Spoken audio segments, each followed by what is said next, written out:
جناب رسول کریم محمد مصطفیٰ صلی اللہ علیہ وسلم سے پہلے تمام ہی انبیاء کرام پر اللہ تبارک و تعالیٰ کی وحی نازل ہوتی رہی ہے، اور اس وحی کی دو قسمیں ہیں۔ ایک وحی وہ ہے جو اللہ تبارک و تعالیٰ اپنے پیغمبروں کو مختلف مواقع پر کچھ ہدایات عطا فرمانے کے لیے نازل فرماتا ہے، لیکن وہ وحی کسی کتاب کی صورت میں محفوظ نہیں ہوتی، بلکہ وہ پیغمبر پر نازل کر دی جاتی ہے اور پھر وہ پیغمبر اس کے مضمون کو اپنی امت تک پہنچاتا ہے۔ اس کو وحی غیر مطلوب بھی کہا جاتا ہے۔ اور ایک وحی وہ ہے کہ جسے اللہ تبارک و تعالیٰ نے باقاعدہ ایک کتاب کی شکل میں نازل فرمایا۔ بعض مرتبہ یہ کتاب اکٹھی کسی نبی کو دے دی گئی، اور بعض مرتبہ تھوڑا تھوڑا کر کے اس کو اتارا گیا۔ حضور نبی کریم سرور دو عالم صلی اللہ علیہ وسلم سے پہلے حضرت موسیٰ علیہ السلام کو جو کتاب دی گئی اس کا نام تورات تھا، وہ اکٹھی دی گئی تھی۔ اور اس کے بعد حضرت داؤد علیہ السلام کو جو کتاب عطا فرمائی گئی اس کا نام زبور تھا، اور ظاہر یہ ہے کہ وہ پوری زبور بھی اکٹھی حضرت داؤد علیہ السلام کو عطا فرمائی گئی تھی۔ پھر حضرت عیسیٰ علیہ السلام کو جو کتاب عطا فرمائی گئی اس کا نام انجیل تھا، اور اس کے بارے میں بھی غالب گمان یہ ہے کہ وہ اکٹھی حضرت عیسیٰ علیہ السلام کو عطا فرمائی گئی تھی۔ لیکن اس سلسلے میں سب سے آخری کتاب اللہ تبارک و تعالیٰ نے حضور خاتم النبیین سرور دو عالم صلی اللہ علیہ وسلم پر نازل فرمائی، اس کا نام قرآن ہے۔ اور یہ اکٹھی نازل کرنے کے بجائے اس میں طریقہ یہ اختیار کیا گیا کہ وہ تھوڑی تھوڑی کر کے اتاری گئی، یعنی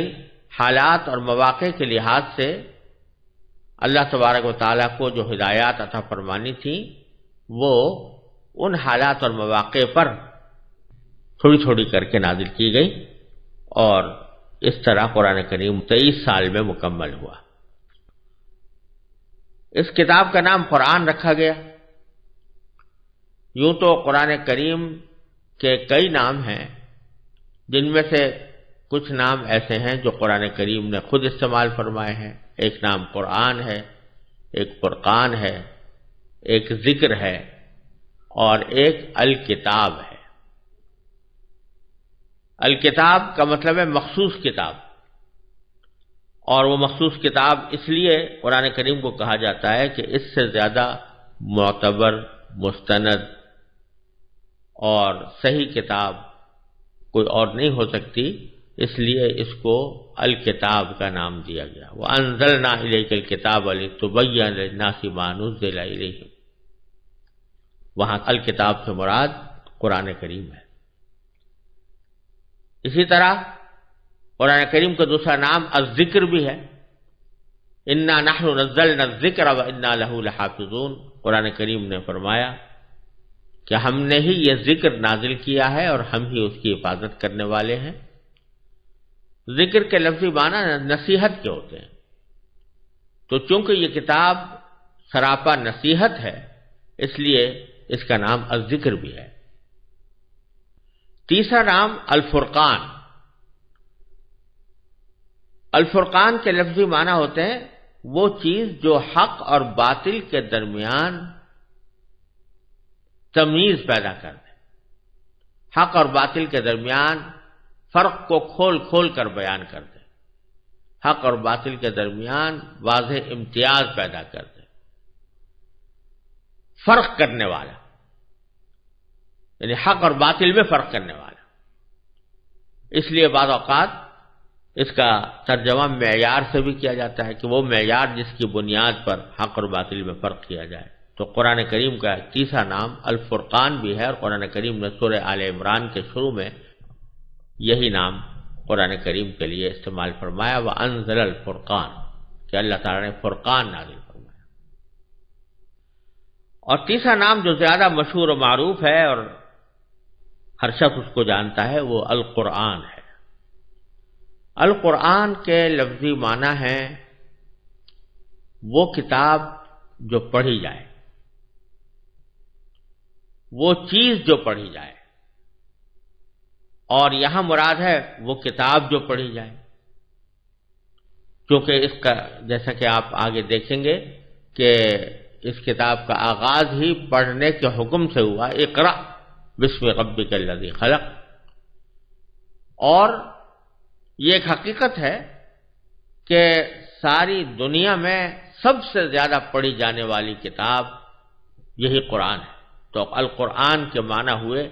وہ کتاب جو پڑھی جائے، پڑھی جانے والی کتاب۔ یوں تو بہت سی کتابیں پڑھی جاتی ہیں، لیکن اس کے پڑھے جانے کی خصوصیت ایک تو یہ ہے کہ دنیا میں کوئی کتاب اتنی زیادہ نہیں پڑھی جاتی جتنی یہ قرآن پڑھی جاتی ہے۔ اس کا اندازہ آپ کو اس سے ہو سکتا ہے کہ دنیا کے کسی بھی خطے میں کوئی لمحہ ایسا نہیں ہے جس میں کہیں نہ کہیں قرآن کریم پڑھا نہ جا رہا ہو، کیونکہ آپ جانتے ہیں کہ دنیا گول ہے اور ہر لمحے کہیں سورج نکل رہا ہے، کہیں سورج غروب ہو رہا ہے، اور کہیں فجر کا وقت ہے، کہیں اشراق کا وقت ہے، کہیں ظہر کا وقت ہے، کہیں عصر ہے، کہیں مغرب ہے، کہیں عشاء ہے، اور کوئی وقت ایسا نہیں ہے کہ جو زمین کے کسی نہ کسی خطے پر کسی نماز کا وقت نہ ہو، اور نماز کے اندر سورہ فاتحہ پڑھی جا رہی ہے، قرآن کریم پڑھا جا رہا ہے۔ تو جہاں جہاں نماز ہو رہی ہے وہاں قرآن کریم پڑھا جا رہا ہے، لیکن اس کے علاوہ بھی جہاں جہاں مسلمان آباد ہیں الحمدللہ ان کے اندر یہ جذبہ موجود ہے کہ وہ نمازوں کے علاوہ بھی قرآن کریم کی تلاوت کریں، بچوں کو قرآن کریم پڑھایا جاتا ہے، حفظ کرایا جاتا ہے۔ اس لحاظ سے یہ دعویٰ کسی طرح بھی مبالغہ نہیں ہے کہ اس دنیا میں سب سے زیادہ پڑھی جانے والی کتاب قرآن کریم ہے، اور یہ اللہ تبارک و تعالی نے ایک قرآن کریم کی خصوصیت جس کو معجزہ بھی کہا جا سکتا ہے یہ رکھی ہے کہ کافر لوگ تو جب قرآن کریم نازل ہوتا تھا تو یہ کہتے کہ لا تسمعوا لهذا القرآن والغوا فیہ، ایک دوسرے سے کہتے ہیں بھئی قرآن کو نہ سنو اور کچھ شور شغب مچا دیا کرو جب قرآن پڑھا جائے تاکہ لوگ اس کو سن نہ سکیں، سمجھ نہ سکیں۔ اللہ تبارک و تعالیٰ نے ان کے جواب میں قرآن کو ایسی کتاب بنا دیا کہ جو ساری دنیا میں پڑھی جا رہی ہے اور سب سے زیادہ پڑھی جانے والی کتاب ہے۔ اس لحاظ سے اس کا نام القرآن ہے، اور اس کے ادب کی خاطر، اس کی حرمت کی خاطر اس کے ساتھ کبھی کریم لگا دیا جاتا ہے، انہ لقرآن کریم، کہیں مجید لگا جاتا ہے، قرآن مجید کہا جاتا ہے، ہم اردو میں بولتے ہوئے قرآن پاک بھی کہہ دیتے ہیں، تو یہ ضرور کہنا چاہیے تاکہ اس کی عظمت کا احساس ہو، لیکن نام قرآن کا القرآن ہے۔ یہ قرآن جیسا میں نے پہلے عرض کیا 23 سال کی مدت میں نبی کریم سرور دو عالم صلی اللہ علیہ وسلم کے اوپر وقتاً فوقتاً نازل ہوا۔ کس طرح نازل ہوا اس کی کچھ تفصیل حضرت عائشہ صدیقہ رضی اللہ تعالی عنہا نے ایک حدیث میں بیان فرمائی ہے، اور اس حدیث میں حضور نبی کریم سرور دو عالم صلی اللہ علیہ وسلم پر نازل ہونے والی وحی کی مختلف صورتیں بیان فرمائی گئی ہیں، جس میں وہ وحی بھی داخل ہے جو قرآن کا حصہ بنی، اور وہ وحی بھی داخل ہے جو قرآن کا حصہ نہیں بنی۔ دونوں کے سلسلے میں حضرت حارث ابن ہشام رضی اللہ تعالی عنہ نے حضرت صلی اللہ علیہ وسلم سے پوچھا کہ آپ پر وحی کس طرح آتی ہے؟ تو حضرت عائشہ صدیقہ رضی اللہ تعالیٰ فرماتی ہیں کہ حضرت حارث ابن ہشام کے اس سوال کے جواب میں نبی کریم سرور دو عالم صلی اللہ علیہ وسلم نے ارشاد فرمایا کہ کبھی تو مجھے گھنٹی کسی آواز سنائی دیتی ہے، اور وحی کی یہ صورت یعنی گھنٹیوں کسی آواز آنا یہ میرے لیے سب سے زیادہ سخت ہوتی ہے۔ پھر جب یہ سلسلہ ختم ہوتا ہے تو جو کچھ اس آواز نے کہا ہوتا ہے مجھے یاد ہو چکا ہوتا ہے، اور کبھی کوئی فرشتہ میرے سامنے ایک مرد کی صورت میں آ جاتا ہے۔ تو یہاں دو صورتیں بیان فرمائی، ایک یہ کہ گھنٹیوں کسی آواز آتی ہے، اور دوسری یہ کہ فرشتہ کسی انسان کی شکل میں آ کر وہ پیغام پہنچاتا ہے۔ جہاں تک پہلی صورت کا تعلق ہے کہ اس کو جو گھنٹیوں کی آواز سے نبی کریم سرور دو عالم صلی اللہ علیہ وسلم نے تشبیہ دی ہے، اس کا مطلب حضرت شیخ محی الدین ابن عربی رحمۃ اللہ علیہ نے یہ بیان کیا ہے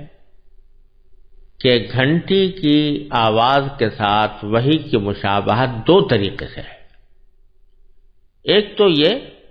کہ جب گھنٹی بجتی ہے تو عموماً وہ مسلسل ہوتی ہے، بیچ میں ٹوٹتی نہیں، اور دوسرے گھنٹی جب مسلسل بجتی ہے تو عموماً سننے والوں کو اس کی آواز کی سمت متعین کرنا مشکل ہوتا ہے کہ یہ کس طرف سے آ رہی، کیونکہ اس کی آواز ہر طرف سے ہر جہت سے آتی ہوئی محسوس ہوتی ہے۔ اور اللہ جل جلالہ کے کلام کی بھی یہ خصوصیت ہے کہ اس کی کوئی ایک سمت نہیں ہوتی، بلکہ وہ ہر جہت سے آواز سنائی دیتی ہے۔ اس کیفیت کا صحیح ادراک تو بغیر مشاہدے کے ممکن نہیں، لیکن اس بات کو عام ذہنوں سے قریب تر کرنے کے لیے نبی کریم سرور دو عالم صلی اللہ علیہ وسلم نے اسے گھنٹیوں کی آواز سے تشبیہ دی ہے۔ جب اس طریقے پر آپ کے اوپر وحی نازل ہوتی تو آپ پر بہت زیادہ بوجھ پڑتا تھا۔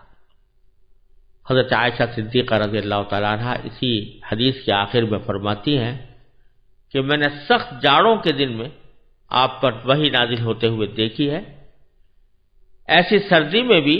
جب وحی کا سلسلہ ختم ہوتا تو آپ کی مبارک پیشانی پسینے سے شرابور ہو چکی ہوتی تھی۔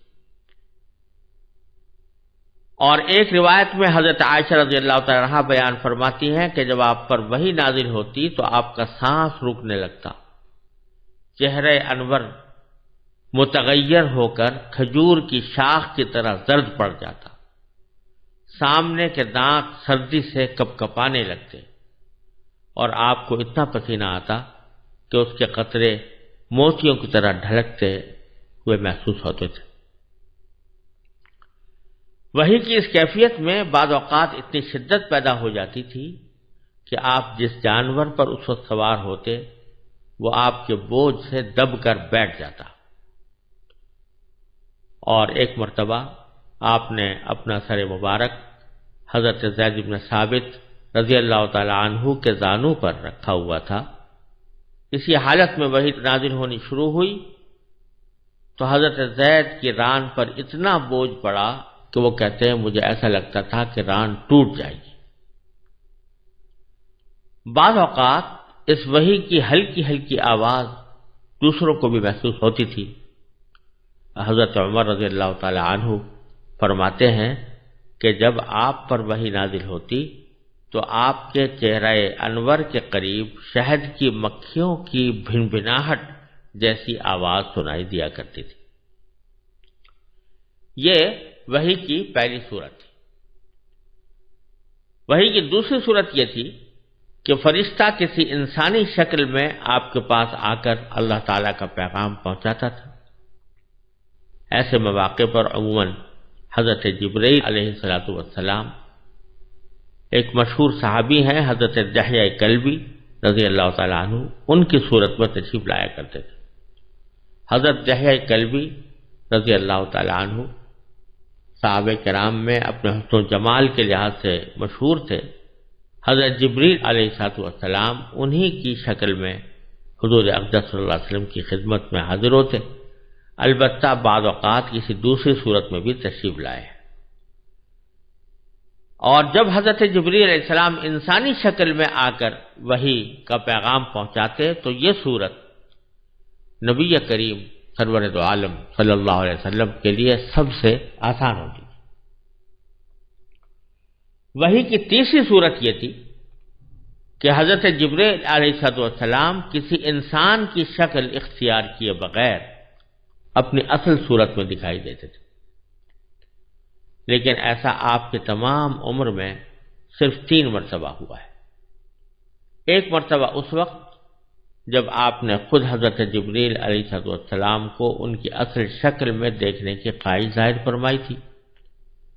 اور دوسری مرتبہ معراج میں، اور تیسری مرتبہ نبوت کے بالکل ابتدائی زمانے میں مکہ مکرمہ کے مقام اجیاد پر حضرت جبریل علیہ السلام کو آپ نے اپنی اصلی صورت میں دیکھا۔ پہلے 2 واقعات تو صحیح سند سے ثابت ہیں، البتہ یہ آخری واقعہ سنداً کمزور ہونے کی وجہ سے مشکوک ہے، جیسا کہ حافظ ابن حجر رحمۃ اللہ علیہ نے بخاری شریف کی شرح میں یہ بات ارشاد فرمائی۔ وحی کی چوتھی صورت براہ راست اور بلا واسطہ اللہ تبارک و تعالی سے ہم کلامی کی بھی ہوتی ہے۔